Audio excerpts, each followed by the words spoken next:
अस्सलामुअलैकुम। मैं social media family उम्मीद करती हूँ कि आप सब लोग इस ज़बान से होंगे, खुशबाश होंगे। सियासी तज्जियों और तबसरों के साथ आपकी खिदमत में हाजिर हूँ। चलिए जनाब शुरू करते हैं पहली खबर से। तो जनाब सबसे पहले हम बात कर लेते हैं मरियम नवाज की नाजेबा वीडियोस के हवाले से और जो मुलजमान पकड़े गए हैं उसके हवाले से। मैं अक्सर ये बात सोचा करती थी कि पीटीआई वाले जो हैं उनको तो स्पेशल टारगेट दिया गया है कि तो आपने दिन रात मरियम नवाज की कैरेक्टर असैसिनेशन करनी है, और वो इस काम में इतने आगे बढ़ चुके हैं कि उन्होंने कई मरतबा कई बेहुदा वीडियोस के अंदर जो उनकी वो जो होती हैं परफॉर्मर्स होती हैं उनके चेहरे के ऊपर मरियम नवाज के चेहरे को एडिट किया होता है। इसके अलावा गंदी गंदी गलीज गलीज किस्म की पोस्ट लगाना, जूम आईनी बातें करना और एक खातून होते हुए उनकी कैरेक्टर असैसिनेशन करना आप लोग आए रोज देखते हैं। पीटीआई वालों की तरफ से बहुत गलीज इल्जामात और अलकाबात से नवाजा जाता है मरियम नवाज को।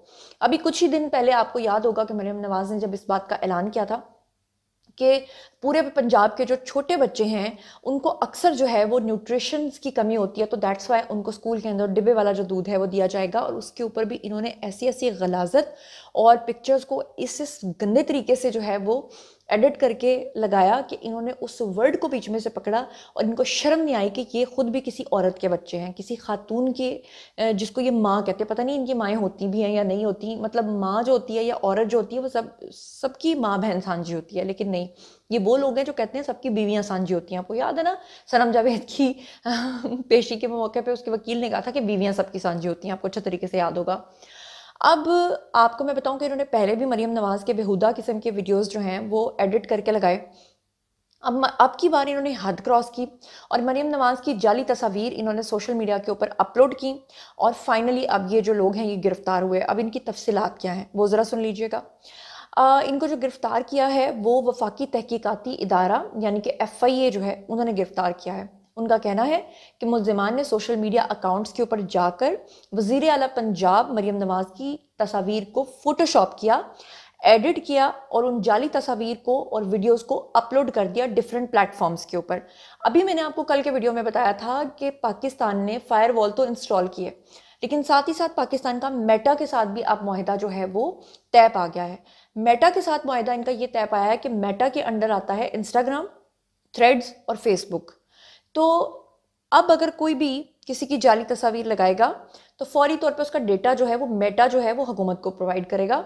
उन तस्वीर को ना सिर्फ वहां से हटाया जाएगा बल्कि उन मुलजमान को गिरफ्तार किया जाएगा। और अगर कोई हर्जासराई करता है इदारों की, अगर कोई बकवासियात करता है, झूठी खबरें फैलाता है, तो फिर फायरवॉल के थ्रू तो वैसे ही उसका सारा डेटा जो है वो हुकूमत के पास जाएगा। अब आपको बताऊं, FIA के मुताबिक मुलजमान जो है अहमद हसन इनका नाम है, जो पकड़ा गया है अहमद हसन, और जो दूसरा पकड़ा गया है उसका नाम है मुर्तज़ा खान।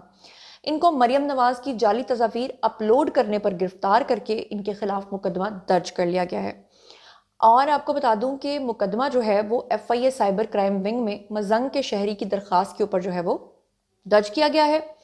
FIA के मुताबिक मुलजमान जाली वीडियोस और तस्वीर के जरिए लोगों में इश्तियाल अंगेजी फैला रहे थे। और आपको याद होगा कि अभी कुछ ही अर्सा पहले की बात है, इन्होंने सानिया आशिक के हवाले से भी कुछ बहुत गंदा मवाद जो है वो फैलाना शुरू कर दिया था।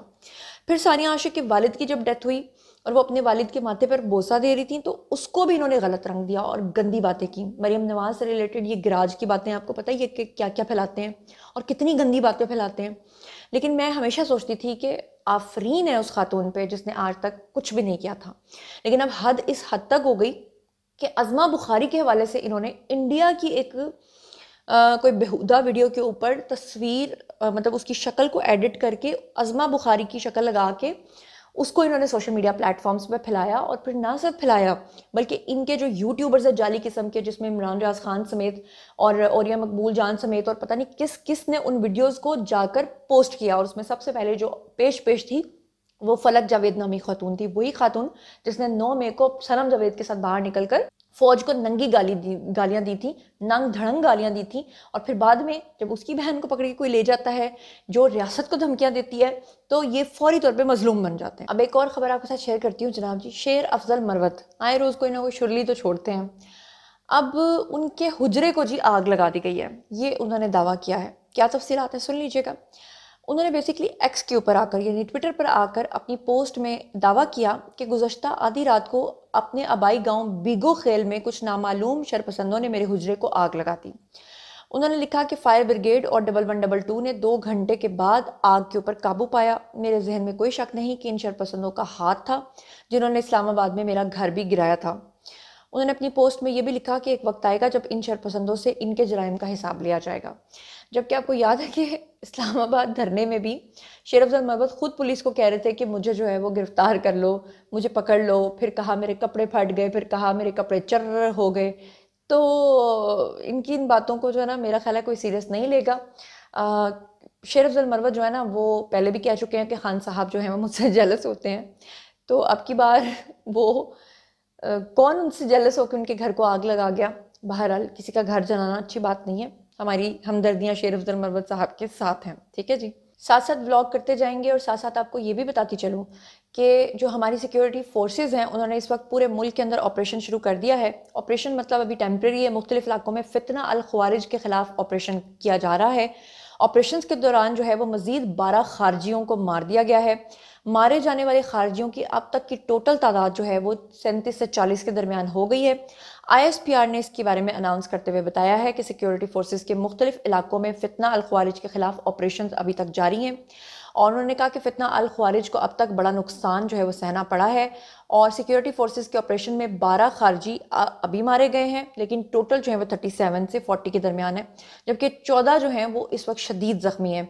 और उन्होंने कहा कि अमन के क़याम तक जो है इंटेलिजेंस बुनियादों पर ऑपरेशंस को जारी रखा जाएगा और हमारे मुल्क को दहशतगर्दी की लानत से इंशाअल्लाह ताला पाक ज़रूर किया जाएगा। एक और ख़बर आपके साथ शेयर करती हूँ कि आपको याद होगा कि मैंने आपको बताया था फ़हीम खान नाम के रहनुमा थे PTI के, जिन्होंने कुछ दिन पहले सऊदी अरब के अंदर खाना काबा के सामने जाकर इमरान खान की कस्में खाना शुरू कर दी और वहाँ पर सियासी वीडियोस बनाना शुरू कर दिए। आपको याद होगा कि मैंने पहले भी बताया था कि जो सऊदी अरब की हुकूमत है उन्होंने आज से 3 महीने पहले ही ऐलान कर दिया था कि अगर सऊदी अरब में खाना काबा के सामने मक्का के अंदर या मदीना के अंदर आकर किसी ने सियासी नारे लगाए या किसी ने सियासी वीडियो बनाने की कोशिश की तो फिर हम उसको गिरफ्तार करेंगे। अब हुआ क्या कि ये जो फ़हीम खान नामी शख्स है इसको गिरफ्तार कर लिया गया। अब ये शख्स छूट गया है और इसने वहाँ पर तो उनके हाथ पैर पकड़ के जनाब माफ़िया मांग ली, लेकिन अब इसने अपने आप को अमर करने के लिए आजकल एक नया ट्रेंड जो है ना वो PTI ने शुरू किया है। इसने जनाब वो ऑन खोसा नाम का एक यूट्यूबर अभी थोड़े दिन पहले आपको पता पकड़ा गया था। तो जब वो छूट कर आया तो उसने अपनी एक वीडियो बनाई और उस वीडियो में ना उसने एक ख़ास एक्सप्रेशन दिया था जिसमें वो पहले डरा सहमा था और फिर बाद में वो एक बड़ी मुनाफिकाना सी स्माइल हंसता है। उसका मतलब ये था कि मैं दोबारा भी ऐसी हरकत करूंगा। असल में ये था कुछ ना कहकर भी कुछ कह गए। तो उस ट्रेंड को फॉलो करते हुए इन्होंने भी बिल्कुल उसी तरह का वीडियो बनाया जो कि स्क्रीन पे आपको नजर आ रहा होगा। तो इसे कहते हैं कि ढीठ हमेशा ढीठ ही रहता है, शर्म तुमको मगर नहीं आती। एक और खबर के बारे में तो आप जानते हैं कि इमरान खान के बारे में PTI ने जितनी आत्मा हम बेचारी खान साहब की रोल दी है ना, इन्होंने एक ट्रेंड शुरू किया था कि खान साहब जो है वो चांसलर बनने जा रहे हैं ऑक्सफोर्ड के। अब जनाब हुआ यह है कि खान साहब का जो सारा कच्चा चट्ठा है वो सारा का सारा ऑक्सफोर्ड के पास पहुंच गया है। उसके बाद खान साहब का प्रोग्राम तो खचे बढ़ गया है, लेकिन उनका जो बेटा है उसने एक नया ट्रेंड शुरू करने की कोशिश की। उसने कहा कि अब्बा आइए और चांसलर बनिए। असल में वो चाहते हैं कि अब्बा जान जो है ना, असल मसला ये नहीं है कि चांसलर बनना है उनको, असल मसला ये है कि सेफ एग्जिट चाहिए। पाकिस्तान से लंदन जाने का रास्ता हमवार करना है। अगर वो डायरेक्ट चले जाते हैं तो जाहिर बात है कि जिन लोगों को वो चोर चोर कहते रहे हैं, मियाँ साहब को कहते रहे हैं, शहबाज शरीफ को कहते रहे हैं, बाकी सबको चोर चोर कहते रहे हैं, तो अब जब खान साहब खुद जहाज़ पर चढ़ के वहाँ पर डील करके जाएंगे, जो कि अभी तक मुझे चांस तो नहीं लगता कि उनकी डील होगी, और अगर होगी तो वो इन्हीं शराइत के ऊपर होगी कि मैं हमेशा के लिए सियासत छोड़ दूंगा, या मैं कभी भी जो है वो पाकिस्तान के बारे में हर्जा सराई नहीं करूंगा, या मैं इन पॉलिटिकल पार्टीज़ को कभी रन नहीं करूंगा, और बिल्कुल उसी तरह जैसे लंदन के अंदर जाकर बैठे हैं अल्ताफ़ हुसैन भी। लेकिन खान साहब को पता है कि मैं मर जाऊंगा खोचे, क्योंकि पूरी दुनिया मेरे को गालियां देगी, क्योंकि बाकी सब तो दे रहे हैं, लेकिन जो PTI के फॉलोअर्स है वो कहते हैं कि खान मर जाएगा लेकिन खान कभी लंदन नहीं जाएगा, खान कभी बिकेगा नहीं। तो जब वो खान साहब को ये सब कुछ करते हुए देखेंगे तो ऑब्वियसली उनका दिल तो टूटेगा। तो ऐसे में वो चाहते थे कि किसी तरीके से चांसलर बन जाऊं ताकि यूथिया मुझे डिफेंड करने में बड़ी आसानी महसूस कर कहें कि वो तो खान साहब गए नहीं है, खान साहब को भेजा गया, वो चांसलर बन गए। अब खान साहब का जो बेटा है कासिम मोहतरम, वो जनाब कागजात नामजदगी जमा कराने के लिए जब ऑक्सफोर्ड यूनिवर्सिटी पहुंचा तो एक वीडियो इस वक्त सोशल मीडिया पर बड़ी सर्कुलेट हो रही है जिसमें वो अपने साथ अपनी बहन को भी ले गया। जी हाँ, खान साहब की बेटी टेरियान को। तो एक तरफ खान साहब कहते हैं कि टेरियान को मैं नहीं मानता, दूसरी तरफ उनके बेटे टेरियान के साथ घूमते फिरते हैं। तीसरी तरफ जुमायमा ने टेरियान को अपने घर में रखा हुआ है। तो फिर इसके बाद भी खान साहब का इस चीज़ की तरदीद करना और ना मानना, आपको पता है ना कि अगर किसी भी दुनिया के प्राइम मिनिस्टर का कोई अलेज्ड रिलेशनशिप भी साबित हो जाए ना, तो उसको हमेशा के लिए उस ओहदे से फारिग कर दिया जाता है। यही वजह है कि खान साहब जो बाहर के मुल्कों की मिसालें देते हैं ना, अगर खान साहब मान जाएं कि टेरियान उनकी बेटी है, तो फिर खान साहब भी हमेशा के लिए सियासत से उनकी छुट्टी हो जाएगी।